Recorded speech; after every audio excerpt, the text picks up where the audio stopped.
আজকে শাক কুইটা নিছি, লবণ দিয়ে দিলাম, খালি হলুদের গুঁড়া দিয়ে দিব একটু। আর এইটা আলু আর মিষ্টি কুমড়া পাতা কুইটা ধুয়ে পরিষ্কার করে নিছি।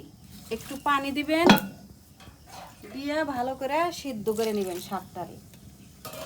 একটু কাঁচামরিচ পেঁয়াজ দিয়ে দিবেন, তারপরে রসুন দিয়ে সব কিছু দিয়ে নিলাম। এখন সিদ্ধ দিব, আস্তে আস্তে সিদ্ধ হইব।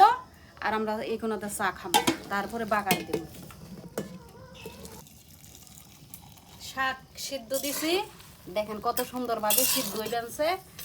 আপনারা যদি চান এইভাবে আলু দিয়ে মিষ্টি কুমড়া শাক দিয়ে এইভাবে সিদ্ধ করে বাগার দিয়ে রান্না করে খাইবেন।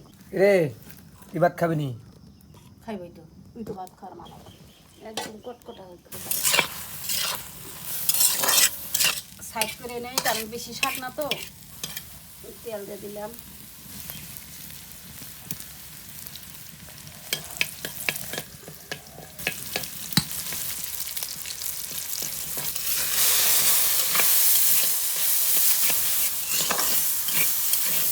যখন মাছ মাংস খেতে না ইচ্ছা করবো এইভাবে শাকটা রান্না করে খাইতে পারেন আপনারা।